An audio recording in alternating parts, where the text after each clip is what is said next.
गो. नमस्कार, मी प्रतीक्षा. तडका on bit bye प्रतीक्षामध्ये तुम्हा सर्वांचं मनापासून स्वागत करते. आज आपण बघणार आहोत दाळबट्टीची रेसिपी. दाळबट्टीला बऱ्याच ठिकाणी वरणबट्टी, दालबाटी किंवा दाल बाफला असंही म्हटलं जातं. जशी या पदार्थाची वेगवेगळी नावं आहेत तशीच याला बनवण्याची पद्धत पण खूप वेगळी आहे. पण आज आपण बघणार आहोत माझ्या सासरी जशी दाळबट्टी बनवली जाते त्याची रेसिपी. आज मी तुम्हाला एक ट्रिक पण सांगणार आहे की ह्या दाळबट्टीचं डाळ किंवा वरण हे अजून चविष्ट कसं बनवायचं. आणि त्यासोबतच मी पहिल्यांदा ज्यावेळेस दाळबट्टी बनवली त्यावेळेस मी एक चूक केली आणि त्यामुळे माझी कशी फजिती झाली हेही मी तुम्हाला सांगणार आहे. तर ह्या दोन्ही गोष्टी जाणून घेण्यासाठी व्हिडिओ शेवटपर्यंत पाहत राहा. चला तर मग सुरुवात करूया. सगळ्यात पहिले आपण वरण बनवण्यासाठी डाळ शिजून घेऊया. इथे ही 1 वाटी डाळ मी घेतलेली आहे. तर त्यामध्ये थोडंसं तेल आणि हळद टाकून आपण ही डाळ इथे शिजवून घेणार आहोत.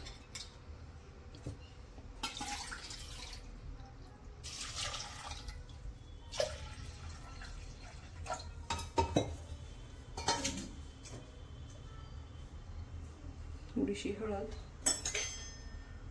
आणि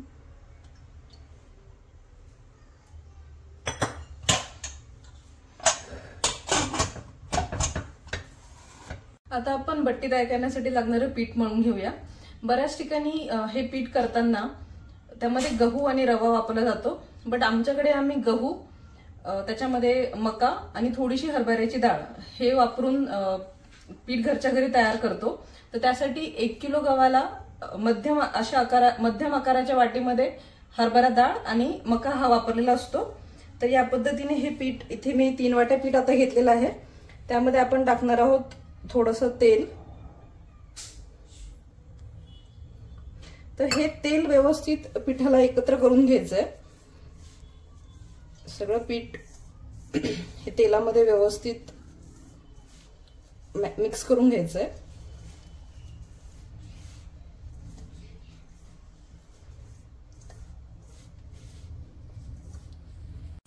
तर आपण ज्यावेळेस गहू, मका आणि हरभरा डाळ एकत्र दळून आणतो त्यावेळेस हे थोडंसं जाडसर दळलेलं असतं. आपण चपात्यांना जे वापरतो तसं चिकन पीठ इथे दळून आणायचं नाहीये. आता हे तेल व्यवस्थित इथे मिक्स झालेलं आहे. त्यात आपण टाकणार आहोत थोडंसं जाडसर दळलेलं जिरे आणि बडीशोपची पूड, थोड्याशा ओवा,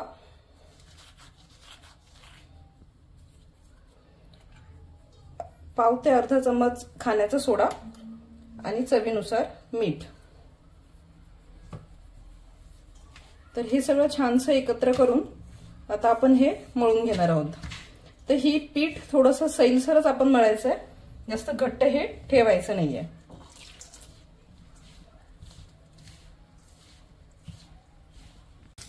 तर अशा पद्धतीने हे पीठ आपलं इथे रेडी आहे. असं सैलसर हे ठेवायचंय, जास्त घट्ट मळायचं नाहीये. तर इथे आपलं पीठ आता रेडी झालेलं आहे. आपण त्याला एक 10 ते 15 मिनिटं भिजत ठेवूया. तोपर्यंत आपण बट्टी उकडण्यासाठी पाणी गरम करून घेऊया. तर इथे आपण पाणी गरम करायला ठेवतोय. त्यामध्ये आपण टाकणार आहोत थोडंसं तेल आणि थोडंसं मीठ. बऱ्याच ठिकाणी ह्या बट्ट्या शिजून घेतल्या जातात, बट आमच्याकडे हे आम्ही उकळून घेतो, त्याच्याने त्याची चव अजून छान होते. तर आपण आता हे पाणी चांगलं उकळू देणार आहोत. तर आपलं पीठही आता सेट झालेलं आहे, चांगलं भिजलेलं आहे आणि आपलं पाणीही तिकडे गरम होतंय. तोपर्यंत थोडंसं हाताला तेल घेऊन आपण याचे खूप छोटे पण नाही आणि खूप मोठे पण नाही असे मध्यम आकारावरती गोळे तयार करून घेऊया.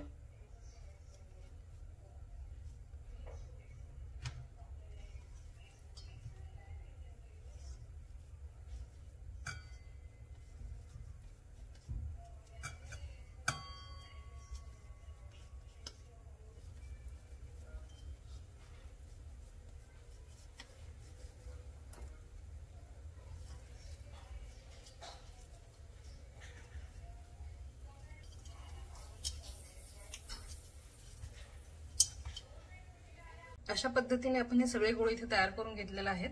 आपलं पाणीही चांगलं उकळलंय. आपण आता हे गोळे त्याच्यामध्ये सोडूया. आपलं पाणीही आता या ठिकाणी व्यवस्थित उकळलेलं आहे. पाण्याचा जो अंदाज आहे तो तुम्ही तुमच्यानुसार कमी जास्त करू शकतात.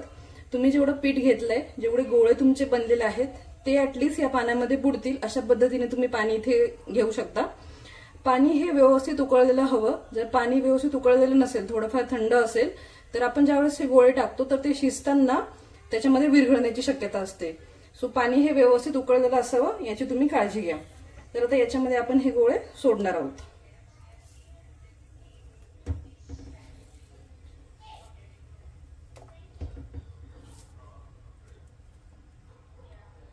आता हे गोळे आपण याच्यामध्ये छानशी शिजू देणार आहोत.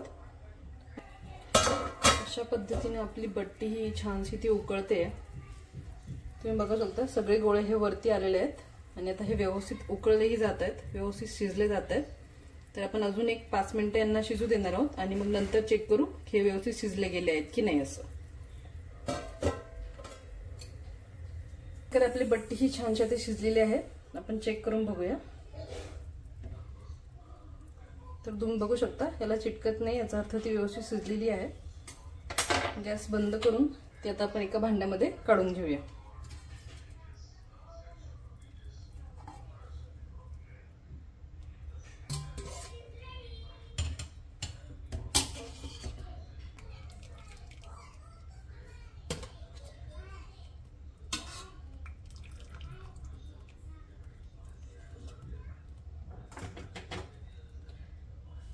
तर थोड्या वेळ आपण तिला तिथे थंड होऊ द्या. तोपर्यंत आपण वरण तयार करू. वरण बनवण्यासाठी एका कढईमध्ये आपण तेल गरम करून घेऊया. तेल छानसं गरम झाल्यावर आपण त्यात टाकणार आहोत ठेचलेला लसूण.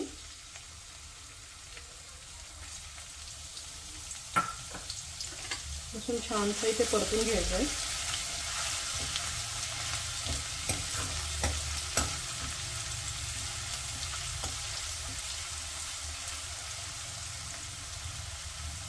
त्यात आपण टाकणार आहोत कढीपत्ता.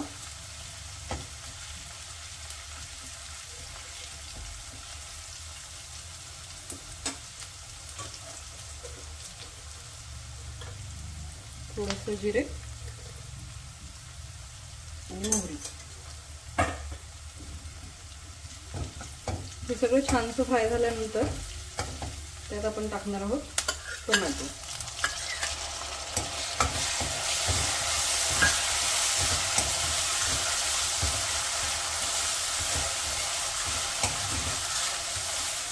टोमॅटो हे आपण इथे छानसा फ्राय करून घेणार आहोत.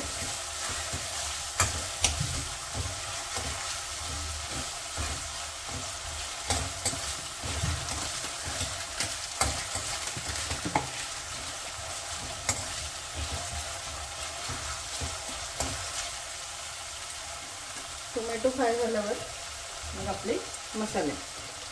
तर यामध्ये आपण टाकणार आहोत साठवणीचा काळा मसाला किंवा गोडा मसाला. तिखटाचा अंदाज हा तुमच्याप्रमाणे करू शकता. मी इथे 1.5 चमचा घेतलेला आहे काळा मसाला आणि 1 चमचाभर लाल तिखट, थोडीशी हळद आणि थोडीशी धने पावडर. सगळं छानसं एकजीव करून घेऊया.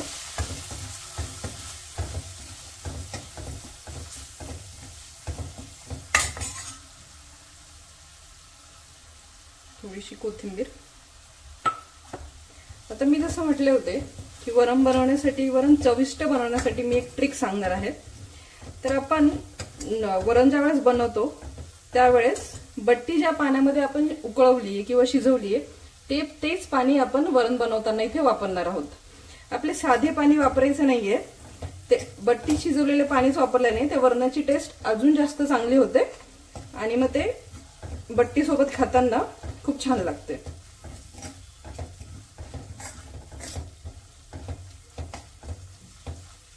मसाल्यांना छानसं तेल सुटेपर्यंत आपण इथे त्यांना परतून घेणार आहोत.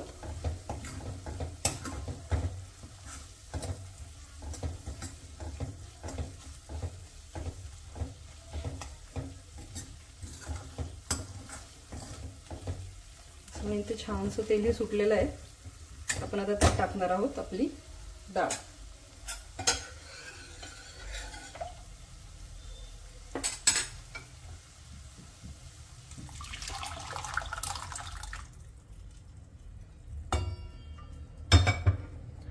बट्टी सोबत जे वरण लागतं ते खूप घट्ट नाही, थोडंसं पातळसरच छान लागतं.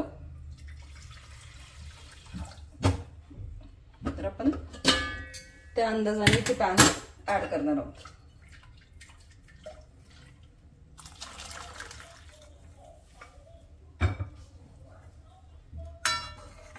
एकत्र करून घेऊया.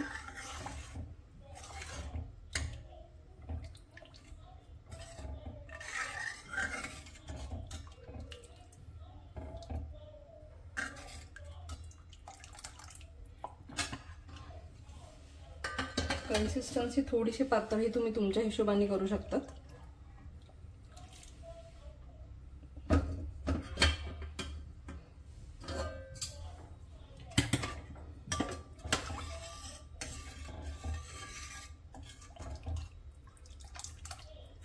तुम्हाला जर असे वाटलेच की हे खूपच पातळ वाटतंय तर याला एक उकळी आल्यानंतर तुम्ही हवं असेल तर कच्च्या शेंगदाण्यांचा केलेला कूट सुद्धा तुम्ही याच्यामध्ये त्याला थोडासा घट्टसरपणा आणण्यासाठी वापरू शकता. आता यात आपण टाकणार आहोत थोडासा सांबर मसाला आणि चवीनुसार मीठ.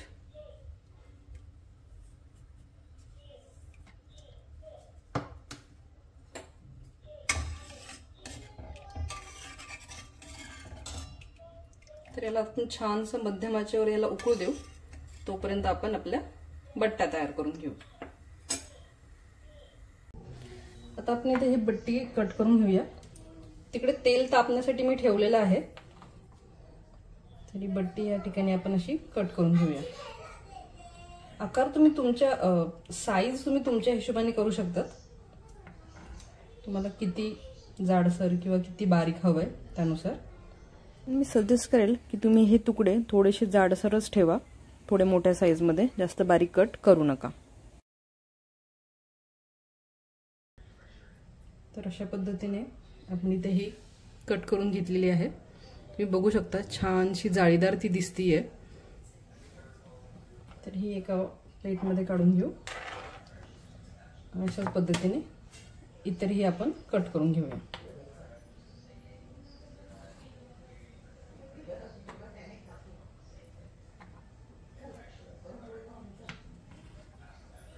बट्टी तळून घ्यायला सुरुवात करूया.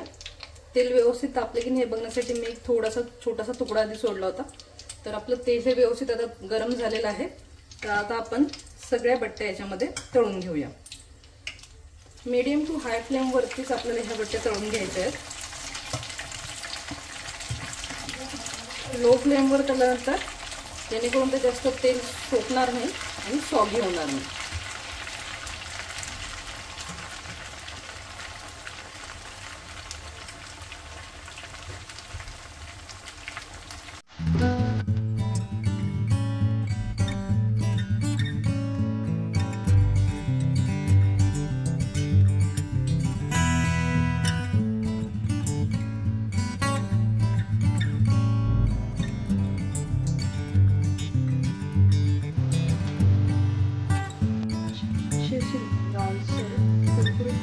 आपण इथे तळू देणार आहोत.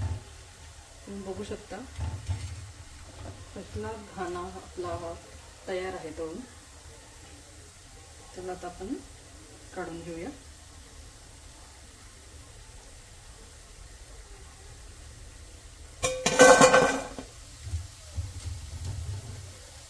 आवाजच सांगत असेल तुम्हाला किती छान कुरकुरीत ते झालेले आहेत.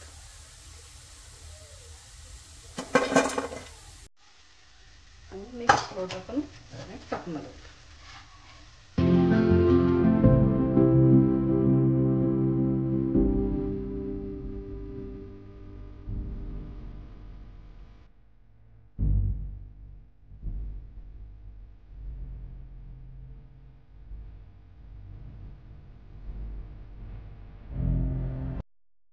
आपल्या इतरही बट्ट्या आता इथे छान छान तळल्या जात आहे. मस्त घरभर या बट्ट्यांचा घमघमाट सुटलेला आहे.